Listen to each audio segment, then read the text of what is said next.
वगैरह थे, इसके बारे में, इस 1857 की क्रांति के बारे में यहां पर अध्ययन करेंगे इस क्लास के माध्यम से। 1857 की क्रांति राजस्थान के संदर्भ में 1857 की क्रांति है। राजस्थान में 1857 की क्रांति, तो देखो यहां पर ये जो क्रांति है, संपूर्ण भारत में ये जो क्रांति है, ये अंग्रेजों के खिलाफ क्रांति हुई थी। अंग्रेजों ने सबसे पहले 1600 ईस्वी के अंदर ईस्ट इंडिया कंपनी की स्थापना की।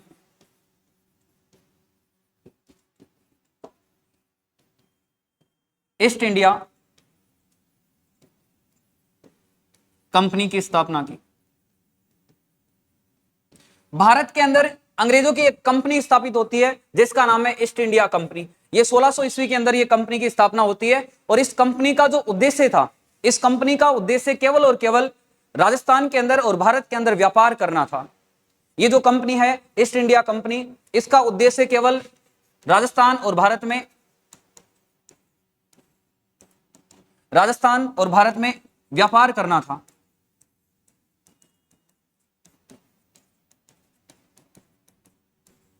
व्यापार करना।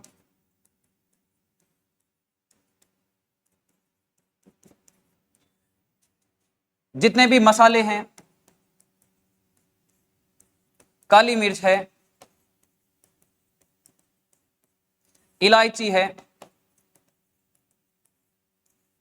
इसके अलावा सूती वस्त्र है, जो अलग अलग व्यापार की जो चीजें हैं, आयात निर्यात की जो चीजें हैं, उसमें इस कंपनी की स्थापना होती है केवल व्यापार करने के लिए। लेकिन ये जो कंपनी है, ये कंपनी क्या करती है, 1600 ईस्वी के बाद में पूरे भारत के अंदर अपने पैर पसारने लग जाती है। पूरे भारत के अंदर ये कंपनी व्यापार का काम छोड़कर अपने भारत के अंदर अपना खुद का शासन स्थापित करने का प्रयास करती है।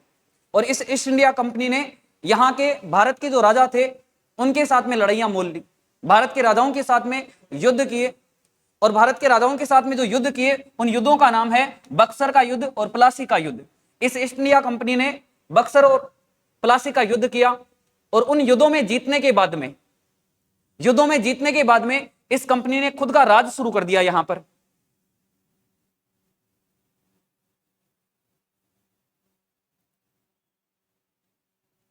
वॉइस क्लियर आ रही है सबके पास में?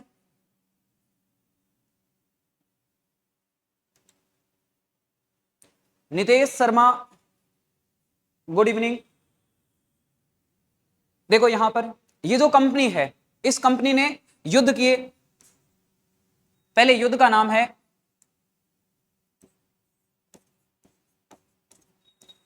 बक्सर व प्लासी का युद्ध। ईस्ट इंडिया कंपनी ने ये दो युद्ध किए, बक्सर का युद्ध और प्लासी का युद्ध। प्लासी का युद्ध होता है 1757 में और ये जो बक्सर का युद्ध है ये होता है 1764 ईस्वी में। इन युद्धों के अंदर भारत के राजा से ये ईस्ट इंडिया कंपनी जीत जाती है। ईस्ट इंडिया कंपनी इन युद्धों में जीतने के बाद में यहां पर इस भारत के ऊपर अपना शासन स्थापित कर देती है। तो यहां पर आपको कोई भी क्वेश्चन पूछे कि ईस्ट इंडिया कंपनी पहले व्यापार करने के लिए आई थी, लेकिन व्यापार करने के बाद में इसी कंपनी ने भारत के ऊपर अपना राज स्थापित कर दिया, भारत में अपना प्रशासन शुरू कर दिया। और ये जो प्रशासन है, ये प्रशासन इन दो युद्धों को जीतने के बाद में यहां पर ये कंपनी शुरू करती है। बक्सर का युद्ध 1764 में होता है और प्लासी का युद्ध 1757 ईस्वी के अंदर होता है। तो यहां पर युद्ध जीतने के बाद में यहां पर यह कंपनी अपना प्रशासन स्थापित कर देती है। यह युद्ध जीतकर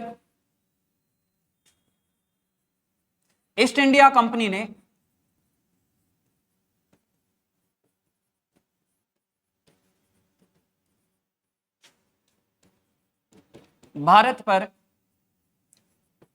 भारत में अपना प्रशासन शुरू किया। यहां पर ये अपना प्रशासन शुरू कर देते हैं, लेकिन ये प्रशासन शुरू कर देते हैं फिर भी अपने भारत के लोग इनका कोई ज्यादा विरोध नहीं करते हैं, ये प्रशासन अपना चलाते रहते हैं। फिर ये जो क्रांति है, इस 1857 की क्रांति के जो मूल कारण थे, इन मूल कारणों के बारे में यहां पर चर्चा करेंगे। यहां पर देखो, सबसे पहले 1857 की क्रांति पढ़ने से पहले पूरे भारत के अंदर अंग्रेजों की कंपनी की स्थापना होती है 1600 ईस्वी के अंदर। उस कंपनी का नाम है ईस्ट इंडिया कंपनी। इस कंपनी का उद्देश्य केवल और केवल व्यापार करना था, लेकिन कुछ समय बाद में यही कंपनी क्या करती है, अपना खुद का प्रशासन शासन स्थापित कर देती है भारत के अंदर। तो यहां पर फिर ये बक्सर और प्लासी का युद्ध जीतती है ये कंपनी, ईस्ट इंडिया कंपनी, और फिर अपना शासन स्थापित कर देती है। इसके बाद में देखो यहां पर 1857 की क्रांति के कारण,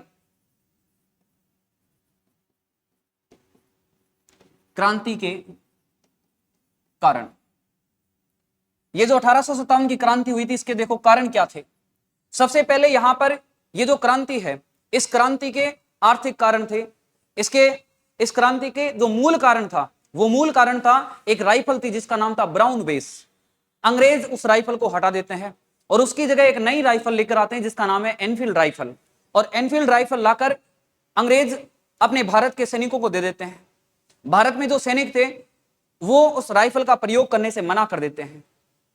उस राइफल का प्रयोग करने से मना क्यों करते हैं? क्योंकि उसके अंदर जो कारतूस थे वो गाय और सुअर की चर्बी के बने हुए थे। इस कारण भारत के जो सैनिक थे वो राइफल का प्रयोग करने से मना कर देते हैं। तो यहां पर देखो इसके कारण, सबसे पहला कारण था आर्थिक कारण, सामाजिक कारण,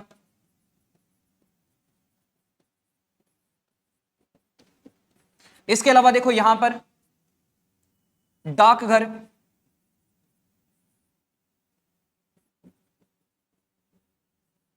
post office.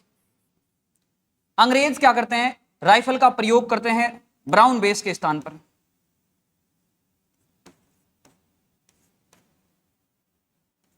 Brown base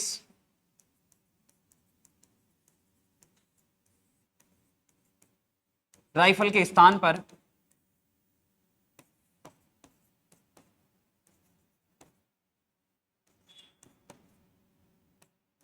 Enfield rifle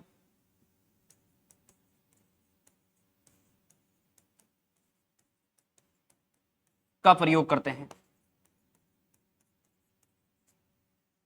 आर्थिक कारण, जो सैनिक थे उनको भारत के अंदर अंग्रेज क्या करते थे, काम करवाते थे लेकिन उनको पैसे वगैरह नहीं देते थे।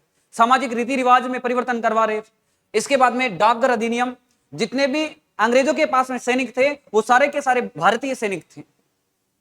जब भी भारत के किसी भी कोने से सैनिक के पास में उसके घर वाले चिट्ठी भेजते तो अंग्रेज अधिकारी पहले उस चिट्ठी को पढ़कर फिर उस सैनिक को सौंपते थे।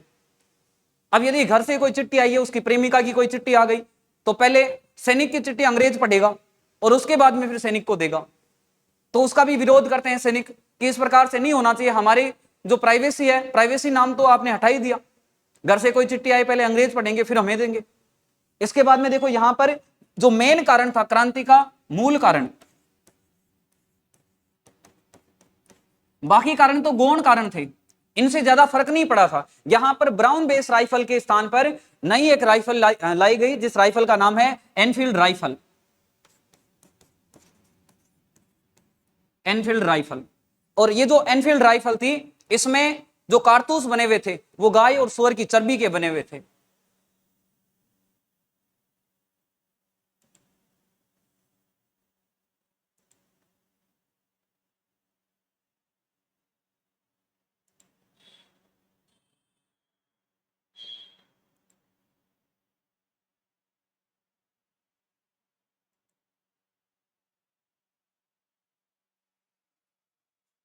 तो यहां पर देखो ये जो कारतूस थे इसके अंदर ये गाय और सुअर की चर्बी के लगे हुए थे।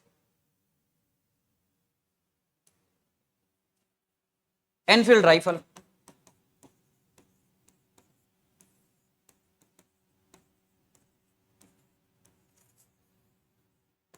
अब कारतूस क्या होते हैं माइंड में आता है कई बार। कारतूस देखो, पहले जो बंदूक होती थी उस बंदूक से केवल एक बार में एक ही गोली चलाई जाती थी। वर्तमान में तो एक एक बंदूक से खूब सारी फायरिंग की जा सकती है, 6-6 राउंड एक साथ चलते हैं। इसके अलावा भी ज्यादा राउंड भी चलते हैं। फौज के अंदर ऐसी ऐसी बंदूकें भी है जिसमें गोलियां कंटिन्यू चलती रहती है। लेकिन पहले ऐसा सिस्टम नहीं था, एक बंदूक से केवल एक बार में एक ही गोली चलाई जाती थी। उसके बाद में गोली चलने के बाद में एक पैकेट होता था, उस पैकेट में बारूद और गोली हुआ करती थी, उस पैकेट को भी बोलते हैं कारतूस। और वो जो पैकेट होता था जिसमें गोली और बारूद भरी हुई रहती थी, उसमें वो जो पैकेट होता था वो चर्बी का बना होता था। ये जो ब्राउन बेस राइफल है इसमें पहले दूसरी चर्बी का वो पैकेट बना हुआ था, कारतूस बना हुआ था। लेकिन जैसे ही एनफील्ड राइफल आई, इस एनफील्ड राइफल के अंदर जो कारतूस बना हुआ था, जो गोली और जो वहां पर बारूद का जो पैकेट था, वो गाय और सुअर की चर्बी का बनाकर दे देते हैं। भारत के अंदर अंग्रेजों के पास में जितने भी सैनिक थे, सभी सैनिक, जिसमें एक तो हिंदू धर्म के सैनिक थे और एक मुस्लिम धर्म के सैनिक थे। हिंदू धर्म के सैनिक मना कर देते हैं कि हम गाय की जो चर्बी है उसको मुंह नहीं लगाएंगे। मुस्लिम धर्म के जो सैनिक थे वो सुअर की चर्बी को मुंह लगाने से मना कर देते हैं, क्योंकि कारतूस को मुंह से खोलना पड़ता था और मुंह से खोलने के बाद में उस बंदूक में भरा जाता था और फिर बंदूक की दोबारा फायरिंग की जाती थी। तो यहां पर इन एनफील्ड राइफल के अंदर जो कारतूस था वो गाय और सुअर की चर्बी का बना हुआ था।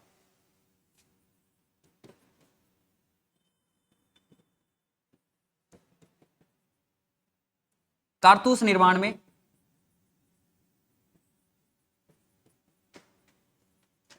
गाय व सुअर की चर्बी का प्रयोग किया गया। तो जैसे ही ये एनफील्ड राइफल आई, सभी सैनिक, भारतीय सैनिक मना कर देते हैं कि हम तो इस राइफल का प्रयोग नहीं करेंगे। और इस राइफल का प्रयोग करने से जब मना करते हैं, उसके बाद में एक दूसरे के बीच में मनमुटाव होता है। अब देखो यहां पर ये जो एनफील्ड राइफल है, इसके बारे में पता कैसे चलता है कि इसमें गाय और सुअर की चर्बी लगी हुई है। इसमें देखो एक बैरकपुर छावनी, पश्चिमी बंगाल के अंदर एक छावनी है जिसका नाम है बैरकपुर छावनी।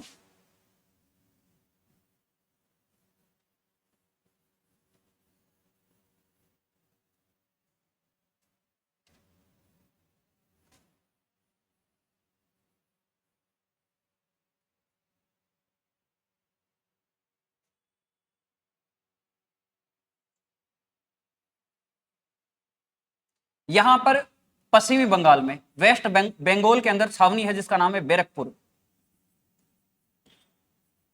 इस बैरकपुर छावनी के अंदर एक सैनिक था जिसका नाम था मंगल पांडे।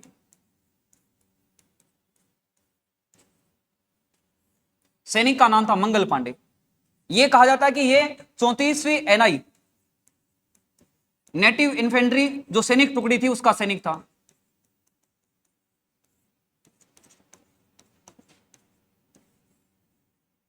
इस 34वीं एनआई सैनिक टुकड़ी का यह सैनिक था मंगल पांडे। मंगल पांडे यहां पर इसके जस्ट पास में यहां पर एक नदी बहती है, उस नदी का नाम है गंगा नदी। यह नदी है गंगा नदी। यह कहा जाता है कि मंगल पांडे सेना के अंदर था, बैरकपुर छावनी के अंदर, पश्चिमी बंगाल के अंदर। और जैसे यहां पर सेना के अंदर मंगल पांडे था, मंगल पांडे गंगा नदी में स्नान करके आता है और गंगा नदी में स्नान करके जब वापस लौट रहा था, उसी समय एक सफाई कर्मी उस मंगल पांडे के टच हो जाता है। जैसे ही सफाई कर्मी मंगल पांडे के टच होता है, मंगल पांडे उसको बोलता है कि तूने मुझे वापस भ्रष्ट कर दिया, मुझे दूषित कर दिया तूने। मैं नहाकर आया हूं गंगा नदी में और मैं जब नहाकर वापस आया तू मेरे टच हो गया, मैं दूषित हो गया। तो उसी समय वो सफाई कर्मचारी था, वो मंगल पांडे को जवाब देता है कि मेरे छूने मात्र से यदि तुम दूषित हो गए तो तुम रोज गाय और सूअर की चर्बी को मुंह से छूते हो, तब तुम दूषित नहीं होते हो। आज तुम मेरे छूने से यहां पर दूषित हो गए। और जब उस सफाई कर्मचारी ने मंगल पांडे को यह कहा कि तुम गाय और सूअर की चर्बी को डेली छूते हो, रोज उसको मुंह से छूते हो, उसी समय मंगल पांडे उससे पूछता है कि तुम्हें क्या पता हम डेली उसको छूते हैं। तो उसी समय उस सफाई कर्मचारी ने कहा कि तुम जिस कारतूस का प्रयोग करते हो वो कारतूस गाय और सूअर की चर्बी का बना हुआ है। मैं यहां पर इस गंगा नदी के घाट पर भी झाड़ू निकालता हूं और मैं वहां पर जहां पर जो कारतूस बनते हैं वो जो फैक्ट्री है उस फैक्ट्री के अंदर भी मैं सफाई करता हूं। तो वहां पर मंगल पांडे क्या करता है, फिर उस सफाई कर्मचारी को उसके अंदर लेकर जाता है जहां पर वो फैक्ट्री थी, जहां पर कारतूसों का निर्माण हो रहा था। उस जगह ले जाकर वहां पर पूछता है अंग्रेज अधिकारियों से, देखता है वहां पर गाय और सूअर की चर्बी से कारतूस बन रहे थे। वहां पर सारा सिस्टम देखने के बाद में मंगल पांडे वापस आता है, वापस अपनी छावनी में आता है, बैरकपुर छावनी में। और बैरकपुर छावनी में आकर अपने दूसरे सैनिकों को बोलता है कि यहां पर जो अपन कारतूस काम में ले रहे हैं वो गाय और सूअर की चर्बी के बने हुए हैं, अपन इसका प्रयोग नहीं करेंगे। पहले अंग्रेज अधिकारियों के पास में जाते हैं कुछ सैनिक मिलकर, मंगल पांडे और भी सैनिक जाते हैं और वहां जाकर अंग्रेज अधिकारियों को बोलते हैं कि आप किस कारतूस का प्रयोग कर रहे हो। कारतूस में किसकी चर्बी का प्रयोग कर रहे हो?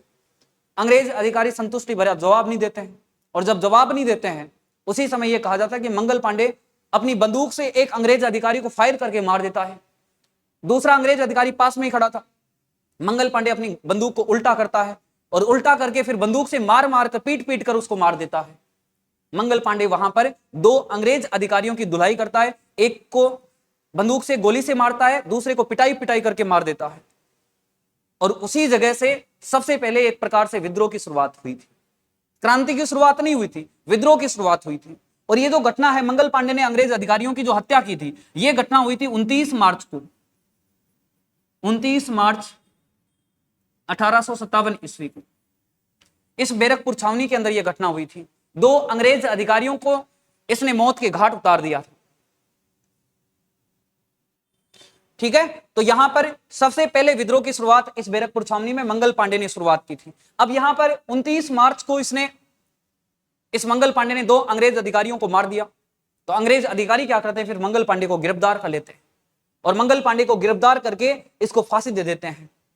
इस मंगल पांडे को फांसी देते हैं 8 अप्रैल को, जनता को यह दिखाने के लिए, दूसरे सैनिकों को यह दिखाने के लिए कि देखो, कोई भी सैनिक यदि अंग्रेजों के खिलाफ आवाज उठाएगा, अंग्रेजों के साथ में गलत व्यवहार करेगा, तो उसका यही हाल होगा। तो यहां पर इस मंगल पांडे को दूसरे सैनिकों में भय पैदा करने के लिए जल्दी से फांसी देते हैं। 29 मार्च को घटना होती है और 8 अप्रैल को इस मंगल पांडे को फांसी दे दी जाती है।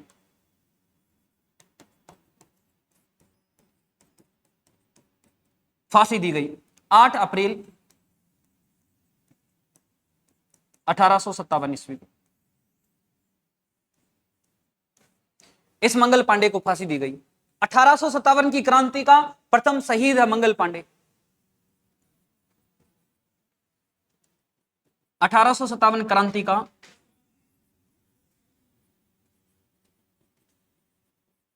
प्रथम शहीद मंगल पांडे। ठीक है, तो यहां से इस मंगल पांडे ने शुरुआत की थी। ये एक छावनी में एक सैनिक ने विद्रोह किया था। यहां पर क्रांति नहीं होती है। क्रांति खूब सारे सैनिक मिलकर करते हैं, उसको क्रांति बोलते हैं। मेरठ के अंदर छावनी थी, मेरठ उत्तर प्रदेश में मेरठ छावनी है, वहां पर सबसे पहले क्रांति की शुरुआत होती है 10 मई 1857 को। यहां पर केवल और केवल पहला विद्रोह होता है 29 मार्च को। एक व्यक्ति ने किया था विद्रोह, और खूब सारे व्यक्ति, खूब सारे सैनिक मिलकर यदि विद्रोह करते हैं तो उसको बोलते हैं क्रांति। संपूर्ण भारत में क्रांति की शुरुआत होती है मेरठ छावनी से। मेरठ छावनी, मेरठ छावनी है उत्तर प्रदेश में, यूपी में। यहां पर क्रांति की शुरुआत होती है 10 मई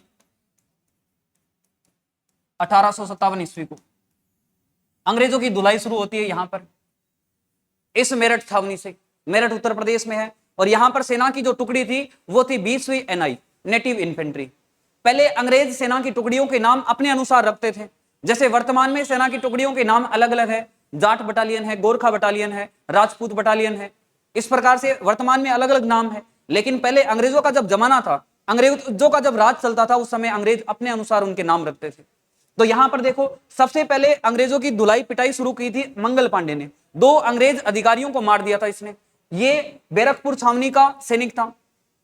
फिर अंग्रेज और दूसरे सैनिकों में भय पैदा करने के लिए इस मंगल पांडे को पहले फांसी दे देते हैं। इसको फांसी देते हैं 8 अप्रैल 1857 को। 1857 की क्रांति का यह पहला शहीद। इसके बाद में देखो, यहां पर ये जो 1857 की क्रांति है, इस 1857 की क्रांति की जो प्रतीक चिन्ह है, प्रतीक चिन्ह क्या है?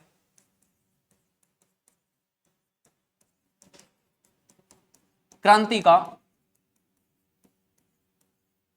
प्रतीक चिन्ह 1857 की क्रांति का प्रतीक चिन्ह है चपाती, वो भी गेहूं की, जो कि मक्का की नहीं है, गेहूं की है। इसके अलावा कमल का फूल, ये इस 1857 की क्रांति का प्रतीक चिन्ह है।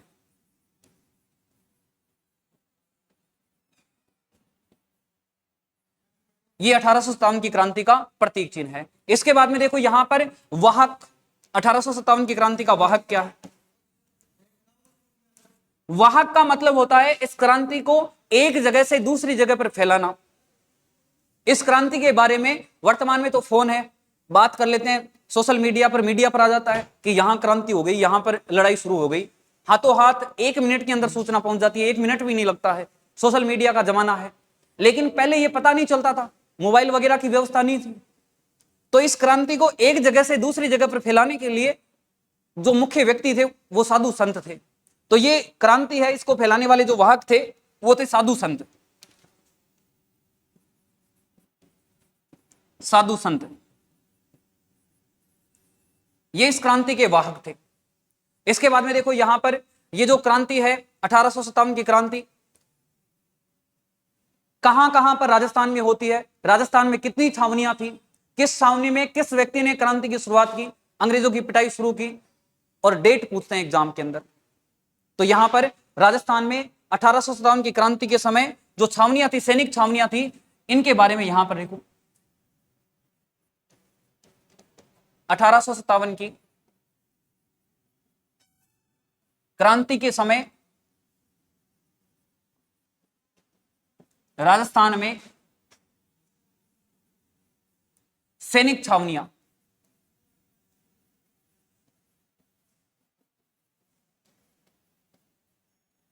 राजस्थान में सैनिक छावनियां। अब देखो राजस्थान के अंदर सेना की छावनियां थी 6 छावनी। नॉर्मल एग्जाम में पूछते हैं कि राजस्थान में कितनी छावनियां थी, राजस्थान में 6 छावनियां थी। छावनी किसे कहते हैं? जहां पर सैनिकों का निवास स्थान होता है उसको छावनी कहा जाता है।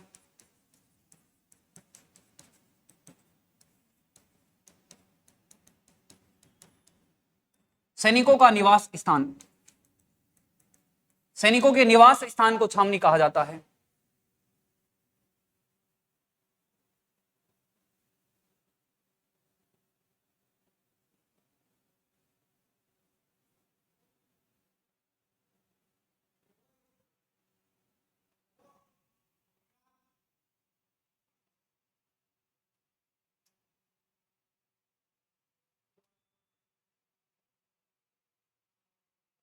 वही सारी है सबके पास में।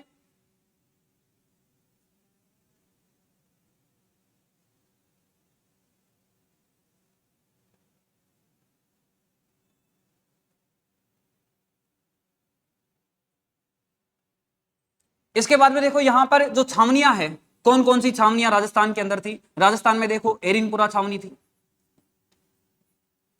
नसीराबाद, नसीराबाद छावनी, नसीराबाद छावनी थी अजमेर के अंदर। इसके अलावा राजस्थान में छावनी थी एरिनपुरा छावनी। एरिनपुरा छावनी है पाली के अंदर। इसके अलावा देखो यहां पर राजस्थान में छावनी थी नीमच छावनी। ये जो नीमच छावनी है ये सीमांत छावनी है, सीमा के ऊपर स्थित है ये छावनी नीमच छावनी। वर्तमान में इसकी लोकेशन है मध्य प्रदेश एमपी के अंदर है ये छावनी। ये सीमांत छावनी थी।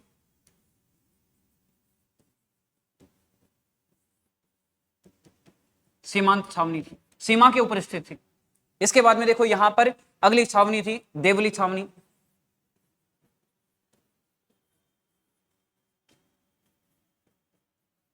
देवली छावनी, देवली छावनी थी टोंक के अंदर।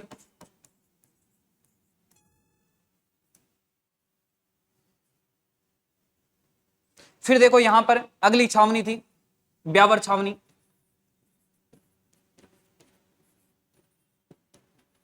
ब्यावर छावनी जो वर्तमान में ब्यावर जिला बना है नया, वहीं पर थी। अगली छावनी है खेरवाड़ा छावनी।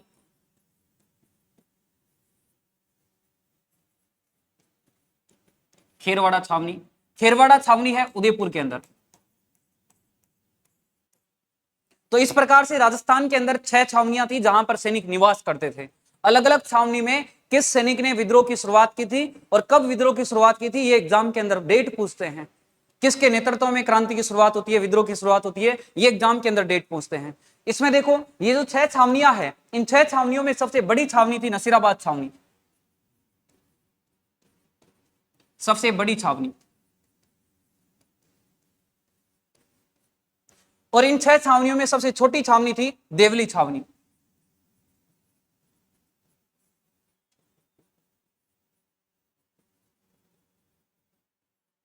इसके अलावा देखो छावनियों से एक क्वेश्चन आता है एग्जाम के अंदर कि राजस्थान की 6 छावनियों में किस छावनी में विद्रोह की शुरुआत नहीं हुई, या राजस्थान की किस छावनी में अंग्रेजों की धुलाई नहीं हुई, राजस्थान के सैनिकों ने अंग्रेजों की पिटाई नहीं की। तो राजस्थान में ये 2 छावनियां हैं, इन 2 छावनियों के अंदर अंग्रेजों की धुलाई नहीं हुई थी, यहां पर सैनिक विद्रोह नहीं किया गया था। तो राजस्थान की कौन कौन सी छावनी में सैनिक विद्रोह नहीं हुआ था? ब्यावर छावनी में और खेरवाड़ा छावनी के अंदर, इन दोनों के अंदर सैनिक विद्रोह नहीं हुआ था। यहां सैनिक विद्रोह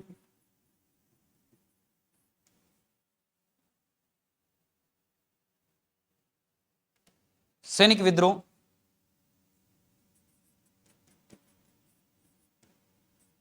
क्रांति नहीं हुई थी।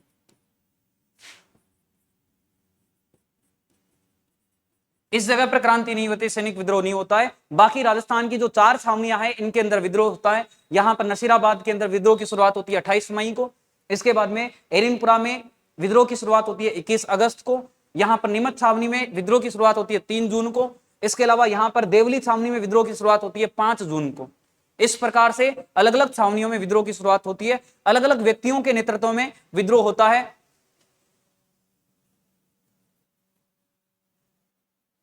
कोई बात नहीं सुरेंद्र। इसके बाद में देखो यहां पर ये जो छावनियां हैं, इन छावनियों के बाद में अलग अलग एक एक छावनी के बारे में चर्चा करेंगे कि किस छावनी में किस व्यक्ति ने विद्रोह किया था, किस किस अंग्रेज अधिकारी की मौत हुई थी यहां पर। ठीक है, अलग अलग छावनियों के बारे में चर्चा करेंगे। इससे पहले राजस्थान के अंदर अलग अलग जगह पर अलग अलग सेना की टुकड़ियां थी। अलग अलग सेना की टुकड़ियां, किस सैनिक टुकड़ी का मुख्यालय कहां पर था, उस सैनिक टुकड़ी का गठन कब हुआ था, ये एग्जाम के अंदर पूछ लेते हैं। तो यहां पर आप लिखो राजस्थान में सैनिक टुकड़ियां, राजस्थान में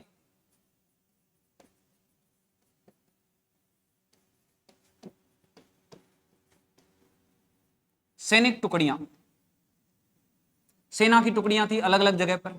सबसे पहले यहां पर देखो सेना की टुकड़ी का नाम है Merwara battalion. Merwara battalion, Merwara battalion सेना की टुकड़ी का गठन हुआ था 1822 ईस्वी के अंदर। इस सेना की टुकड़ी का गठन हुआ था। और ये जो सेना की टुकड़ी है ये ब्यावर छावनी में रहती थी। ब्यावर छावनी में ये सेना की टुकड़ी रहती थी। इसके बाद में देखो दूसरी सेना की टुकड़ी है Shekhawati brigade. Shekhawati brigade, Shekhawati brigade जो सेना की टुकड़ी है इसका गठन हुआ था 1834 ईस्वी के अंदर। और इस शेखावाटी ब्रिगेड सेना की टुकड़ी है, इसका मुख्यालय था झुंझुनू के अंदर। यहां पर इस सेना की टुकड़ी का मुख्यालय था। इसके बाद में देखो अगली सेना की टुकड़ी है जिसका नाम है जोधपुर लीजियन।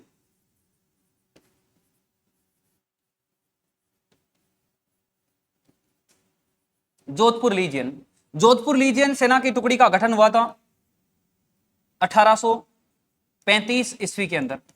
और ये जोधपुर लीजियन सेना की टुकड़ी है ये एरिनपुरा छावनी में रहती थी।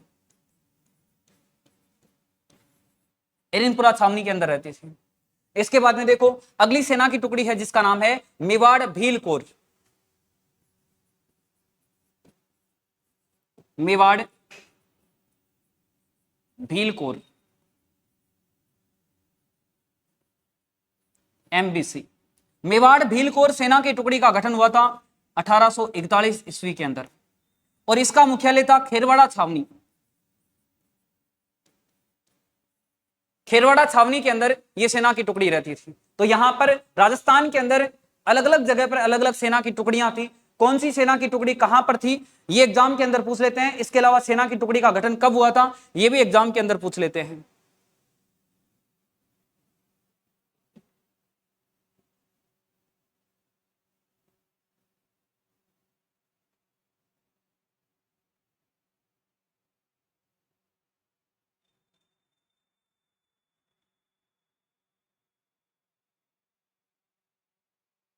ठीक है, तो यहां पर देखो मेरवड़ा जो बटालियन है सेना की सैनिक टुकड़ी है, ये ब्यावर छावनी के अंदर रहती थी। मेर जनजाति के ऊपर नियंत्रण स्थापित करने के लिए,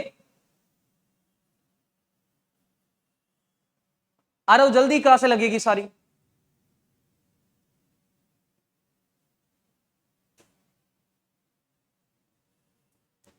इसके बाद में देखो शेखावाटी ब्रिगेड, शेखावाटी ब्रिगेड सेना की टुकड़ी है, इसका गठन हुआ था 1834 ईस्वी के अंदर और इसका मुख्यालय था झुंझुनू के अंदर। जोधपुर रीजन सेना की टुकड़ी है, जोधपुर के राजा मान सिंह ने इसका गठन किया था। 1835 ईस्वी के अंदर यह सेना की टुकड़ी बनी थी और इसका मुख्यालय था एरिनपुरा छावनी जो पाली के अंदर थी। मेवाड़ भील कोर, इसका गठन हुआ था 1841 में, इसका मुख्यालय था खेरवाड़ा छावनी। तो इस प्रकार से ये सेना की टुकड़ियां हैं। इसके बाद में देखो अपने राजस्थान के अंदर जो अलग अलग अंग्रेज अधिकारी थे, किस अंग्रेज अधिकारी को कौन सी पोस्ट दी गई थी, पूरे भारत के अंदर अंग्रेजों का जो मेन अधिकारी होता था उसको क्या कहते थे, इस प्रकार से जो अंग्रेजों की जो पद है, पद के अनुसार उनका क्रम है, इसके बारे में एग्जाम में पूछ लेते हैं। तो यहां पर देखो अंग्रेजों का जो बड़ा अधिकारी होता था लूटा अधिकारी, जैसे वर्तमान में भारत के अंदर प्रधानमंत्री की चलती है, उसी प्रकार से पहले जब अंग्रेजों का राज चलता था उस समय अंग्रेजों के अधिकारी जिनका नाम था गवर्नर जनरल, उस गवर्नर जनरल का पूरा अधिकार होता था। गवर्नर जनरल की पूरी तोती बोलती थी यहां पर पूरे भारत के अंदर। तो भारत के अंदर अंग्रेजों का मुख्य अधिकारी जिसको गवर्नर जनरल कहा जाता है, गवर्नर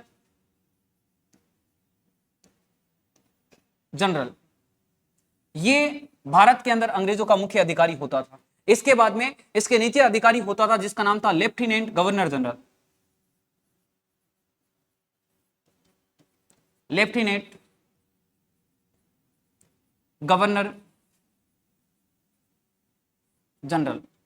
इसके बाद में अगला जो अधिकारी होता था अंग्रेजों का उसको बोलते थे agent to governor general, agent to governor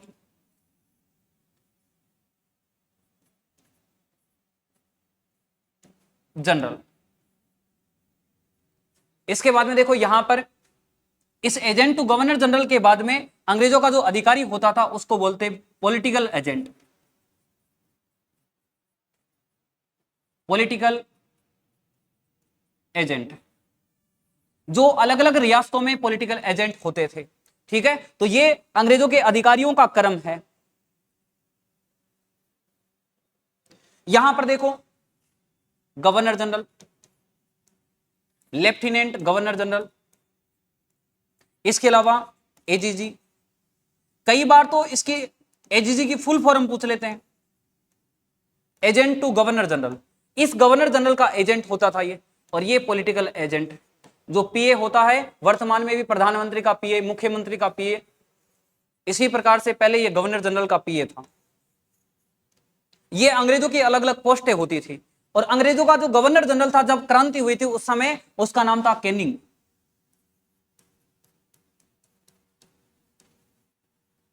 क्रांति के समय गवर्नर जनरल 1857, क्रांति के समय गवर्नर जनरल, गवर्नर जनरल। इसके बाद में देखो अलग अलग क्षेत्रों में अलग अलग लेफ्टिनेंट गवर्नर जनरल थे। यहां पर क्रांति के समय लेफ्टिनेंट गवर्नर जनरल था, उसका नाम था कोलविन। ये लेफ्टिनेंट गवर्नर जनरल था। ठीक है, इसके बाद में देखो अलग अलग राज्यों के अंदर, अलग अलग प्रांतों के अंदर अलग अलग एजेंट गवर्नर के बैठते थे। यहां पर जब राजस्थान के अंदर एजीजी का जो मुख्यालय था, एजीजी का मुख्यालय 1832 में खोला गया था। उससे पहले एजीजी का नाम भी दूसरा नाम था, एजीजी को रेजिडेंट के नाम से भी जानते थे। ठीक है, तो यहां पर जब क्रांति हुई थी उस समय राजस्थान का जो एजीजी था उसका नाम था George Patrick Lawrence, George Patrick Lawrence, ये राजस्थान का एजीजी था। इसके बाद में देखो अलग अलग रियासतों के अंदर अलग अलग पॉलिटिकल एजेंट रहते थे। अब कौन सी रियासत में कौन पॉलिटिकल एजेंट था इसके बारे में एक टेबल के माध्यम से कल की क्लास में आप आपको यहाँ पर इस क्लास के अंदर प्रोवाइड करवा दिया जाएगा। एक टेबल बनाकर उसमें कौन सी रियासत का कौन पॉलिटिकल एजेंट था और कौन सी रियासत में वहां का राजा कौन था क्रांति के समय, ये एक टेबल के रूप में कल की क्लास में आपको लिखवा दूंगा। ठीक है, तो यहां पर देखो आज जितना पढ़ाया उसके बारे में एक बार दोबारा रिवीजन करते हैं। सबसे पहले देखो यहां पर राजस्थान के अंदर, भारत के अंदर जो क्रांति होती है, भारत में क्रांति क्यों होती है? यह क्रांति मुख्य रूप से किसी के खिलाफ नहीं थी, यह क्रांति थी अंग्रेजों की जो कंपनी थी उसके खिलाफ, अंग्रेजों के खिलाफ यह क्रांति थी। और इस क्रांति के कारण क्या थे? सबसे पहले इस कंपनी की स्थापना होती है 1600 ईस्वी के अंदर, और ये जो कंपनी थी पहले व्यापार के लिए स्थापित होती है राजस्थान के अंदर, भारत के अंदर। लेकिन ये कंपनी क्या करती है, दो युद्ध जीतती है, एक बक्सर का युद्ध और एक प्लासी का युद्ध। और युद्ध जीतने के बाद में भारत के जो राजा थे उसको हटाकर खुद अपना प्रशासन स्थापित कर देते हैं, खुद अपना प्रशासन चलाते हैं। ठीक है, तो यहां पर ईस्ट इंडिया कंपनी क्या करती है, खुद का प्रशासन स्थापित कर देती है। इसके अलावा आर्थिक कारण थे, सैनिक से काम करवाते थे, उसको पैसे नहीं देते थे, तनख्वाह नहीं देते थे। सामाजिक कारण, अपने रीति रिवाज चेंज कर रहे थे, वहां के रीति रिवाज के अनुसार अपन को ढाल रहे थे। डाकघर जो पोस्ट है, डाक पोस्ट है, इसमें जैसे ही सैनिक की चिट्ठी आती थी, चिट्ठी को पहले अंग्रेज अधिकारी पढ़ते थे। अब उसकी जो प्रेमिका है यदि कोई पत्र लिखकर भेजती है तो अंग्रेज अधिकारी उस पत्र को पढ़ता, उसके बाद में सैनिक को देता, तो सैनिक उसका भी विरोध करता था। इसके बाद में देखो यहां पर ब्राउन बेस राइफल पहले चलती थी, लेकिन अंग्रेज क्या करते हैं, इस ब्राउन बेस को हटा देते हैं, इसकी जगह एनफील्ड राइफल, एक नई राइफल लेकर आते हैं। और इस एनफील्ड राइफल की विशेषता थी कि इसके कारतूस में जो गाय और सुअर की चर्बी है वो लगा हुआ था।